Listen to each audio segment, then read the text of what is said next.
48 heures après la manifestation du Front National pour la défense de la Constitution, c'est la désolation au sein du parti au pouvoir. Les activistes du RPG Arc-en-Ciel ne manquent pas de pic pour qualifier le FNDC.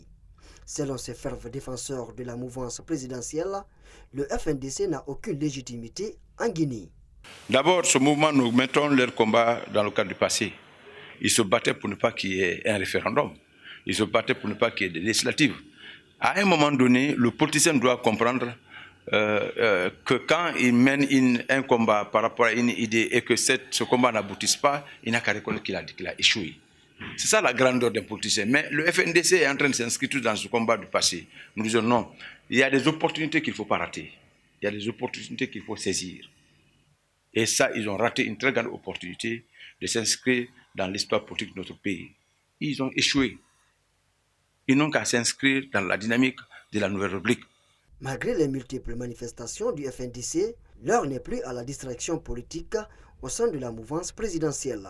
Le RPG compte dévoiler le 5 août 2020 le nom de son candidat pour l'élection présidentielle prévue le 18 octobre 2020.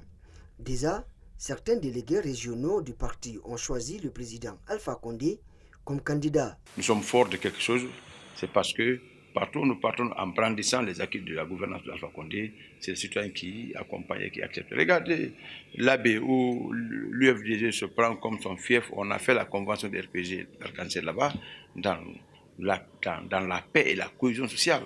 Et le Fouta vient de donner un exemple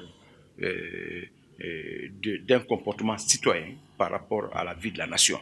Je voudrais que toutes les autres régions prennent l'exemple sur le Fouta. Alors, nous sommes sur le terrain, on est en train d'informer, de sensibiliser, de mobiliser les citoyens. En tout cas, le 5 août, le candidat de RPG sera choisi et pour les élections du 18 octobre 2020. Et je pense bien que l'opposition doit s'inscrire dans cette dynamique et qu'elle commence à se préparer. C'est pourquoi la CENI, dans son calendrier, est en train de faire un travail de base en essayant de recenser déjà certains qui n'étaient pas dans le fichier et de corriger toutes les anomalies qui ont été constatées. Ils n'ont qu'à venir dans la bataille.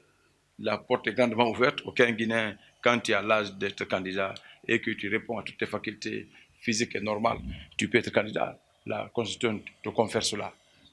La date du 18 octobre 2020, proposée par la CENI pour la tenue du premier tour de l'élection présidentielle, a été rejetée par l'opposition guinéenne. Une raison de plus qui motive les manifestations récurrentes du FNDC qui exigent le départ du président Alpha Condé au pouvoir.